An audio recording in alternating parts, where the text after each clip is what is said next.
जय हिंद साथियों, good morning. यह सेशन उन सभी बच्चों के लिए जो RRB, NTPC, railway group D, SSC, UP constable या फिर एसआई किसी का भी आप तैयारी कर रहे हैं तो आपके लिए बहुत ही ज़्यादा इंपॉर्टेंट सेशन होने वाला है। आज के पेपर में साथियों हम जीके जीएस का पेपर नंबर 19 डिस्कस करने वाले हैं, जो कि आपका पिछले साल एग्जाम में पूछे गए प्रश्न से यह आपका पेपर तैयार किया गया है। तो बहुत ही ज़्यादा इंपॉर्टेंट टॉप 20 एमसीक्यू हम करने वाले हैं। तो एक बार सभी बच्चे जल्दी से सेशन को लाइक करके शेयर कर देंगे अपने सभी साथियों के पास जो रेलवे ग्रुप डी या फिर किसी भी एग्जाम की तैयारी कर रहे हैं, ताकि सभी बच्चे जल्दी से क्लास में जुड़ जाएंगे। तो चलिए साथियों आज का जीके जीएस का क्वेश्चन नंबर फर्स्ट देखते हैं।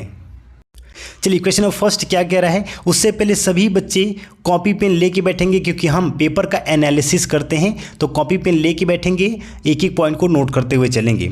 चलिए, गिद्धा जो कि एक नृत्य का रूप है किस राज्य से संबंधित है? पंजाब, हिमाचल प्रदेश, हरियाणा या फिर राजस्थान? देखिए, गिद्धा आपका एक पंजाब का प्रसिद्ध लोक नृत्य है। हिमाचल प्रदेश का प्रसिद्ध लोक नृत्य कौन सा है? नाटी है। कौन सा है? नाटी है। हरियाणा की बात करें तो घूमर है। कौन सा है? घूमर। और राजस्थान का प्रसिद्ध लोक नृत्य कौन सा है साथी? यहाँ का भी घूमर हो जाएगा। कॉपी पेन लेके बैठेंगे और इसका नोट जरूर से बनाएंगे, ठीक है ना बच्चे, और रिवीजन जरूर से करेंगे। चलिए क्वेश्चन नंबर 2, डांडिया कहाँ का प्रसिद्ध नृत्य है? असम, गुजरात, झारखंड या फिर महाराष्ट्र?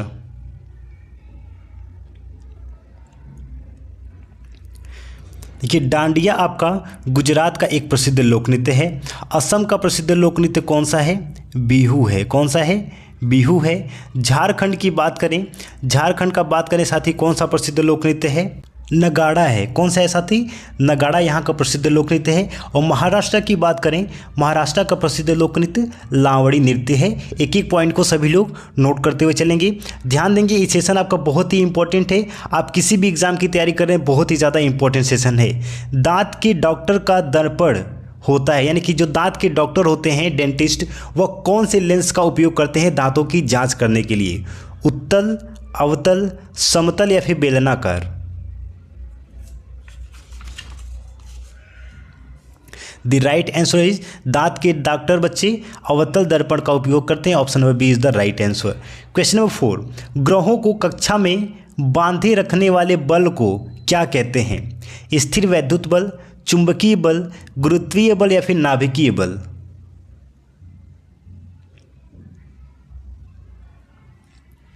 देखिए, ग्रहों को कक्षा में बांधे रखने वाले बल को क्या कहते हैं?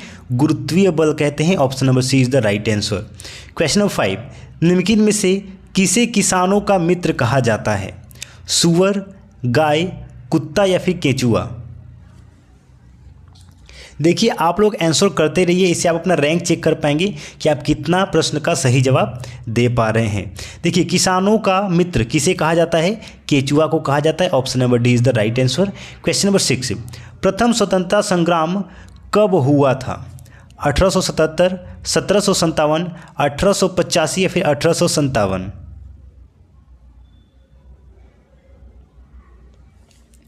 चलिए बात करते हैं प्रथम स्वतंत्रता संग्राम कब हुआ था साथी? 1857 को हुआ था। तो option number D is the right answer. Question number 7, निम्नांकित में से कौन देश कोयले का सबसे बड़ा उत्पादक देश है और हीरे का सबसे बड़ा उत्पादक देश कौन सा है, ये भी बताएंगे? ब्राज़ील, भारत, अमेरिका या फिर चीन?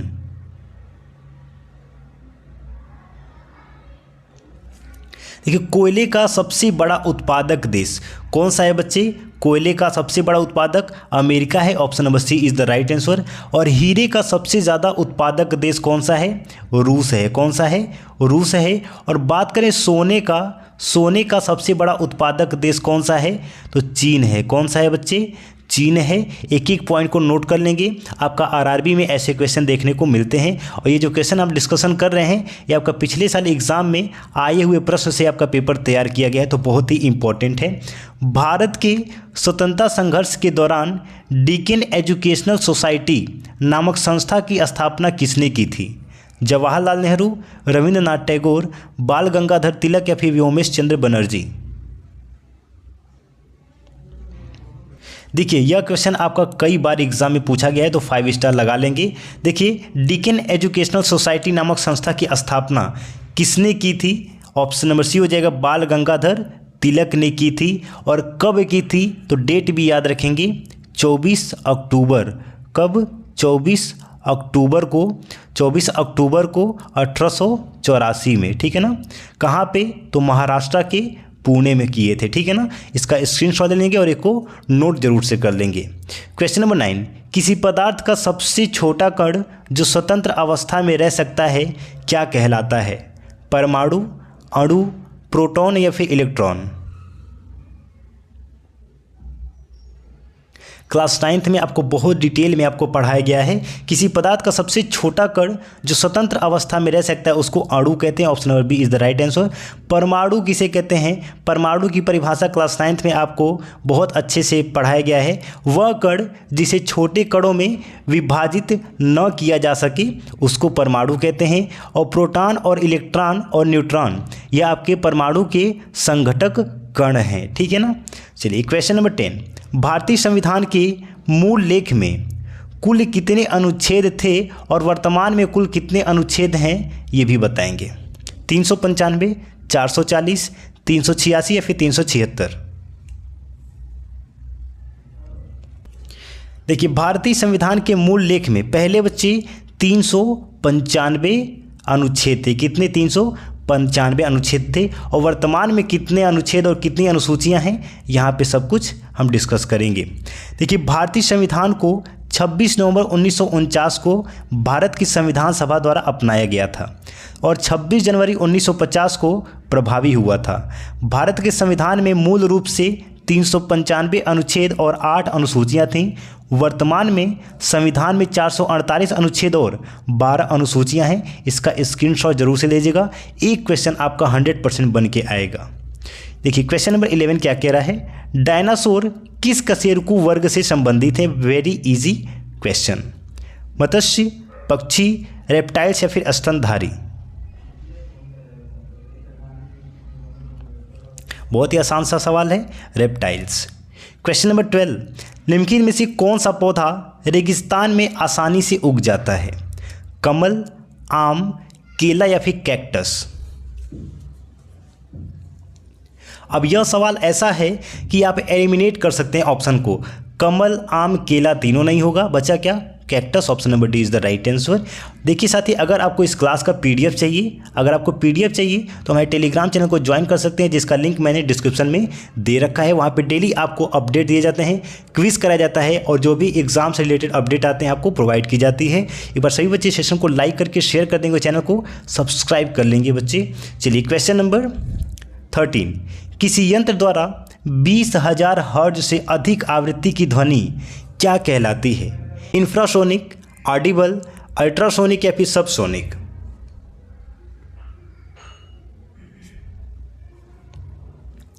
देखिए किसी यंत्र द्वारा 20,000 हर्ट्ज से अधिक आवृत्ति वाली ध्वनि क्या कहलाती है? अल्ट्रासोनिक कहलाती है। Option number C is the right answer. और 20,000 हर्ट्ज से कम आवृत्ति की ध्वनि क्या कहलाती है? इंफ्रासोनिक कहलाती है। Option number A is the right answer.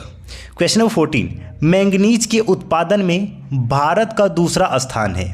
प्रथम देश कौन सा है? फ्रांस, रूसी संघ, कनाडा या फिर संयुक्त राज्य अमेरिका? देखिए मैंगनीज के उत्पादन में भारत दूसरे स्थान पर है, पहला प्रश्न हो गया। और प्रथम देश कौन सा है? तो रूसी संघ है। Option number B is the right answer. Question number 15, निम्नलिखित में से कौन सी प्राकृतिक वस्तु चुंबक जैसा व्यवहार करती है? समुद्र, पृथ्वी, सूर्य या फिर पर्वत?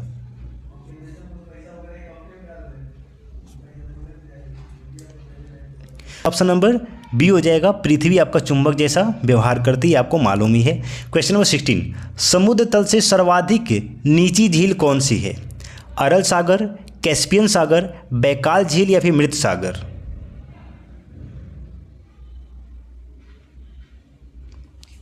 देखिए समुद्र तल से सर्वाधिक नीचे झील कौन सी है? मृत सागर है। Option number D is the right answer. Baikal झील की बात करें तो ये देखिए वर्ल्ड का सबसे मीठे पानी का झील है। कौन सा? दुनिया के सबसे बड़े मीठे पानी का झील है। अरल सागर अभी फिलहाल में यह झील सूख गया है, लेकिन अरल सागर दुनिया की चौथी सबसे बड़ी चौथे सबसे बड़ी झील थी, लेकिन यह वर्तमान में सूख चुकी है। और कैस्पियन सागर की बात करें तो यह तेल और गैस का विशाल भंडार माना जाता है कैस्पियन सागर को। आपका एक प्रश्न इसमें से बन के ही आएगा। क्वेश्चन नंबर 17, भारत की प्रथम बहुउद्देशीय परियोजना किस नदी पर बनाई गई थी और कब बनाई गई थी? कावेरी नदी, गंडक नदी, दामोदर नदी या फिर यमुना नदी?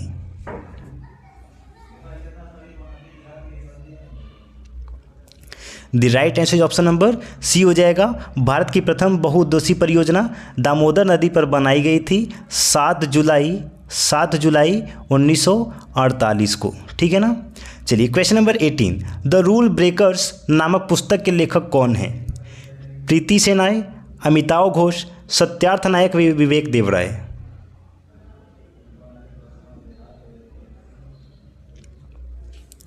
द रूल ब्रेकर्स प्रीति सेनाय की लिखी गई पुस्तक है। Option number A is the right answer.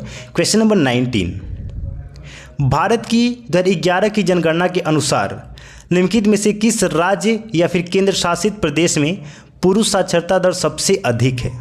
Lakshadweep, Mizoram, Tripura या फिर केरल? 5 स्टार लगा लेंगे, कई बार पूछा गया प्रश्न है और कल हमने इस सेशन के बारे में, इस प्रश्न के बारे में डिस्कशन किया था। देखिए बच्चे, भारत की 2011 की जनगणना की बात करें कि किस राज्य या फिर केंद्र शासित प्रदेश में पुरुष साक्षरता दर या फिर महिला साक्षरता दर दोनों की बात करें सबसे अधिक है, तो वह केरल है। कौन सा है?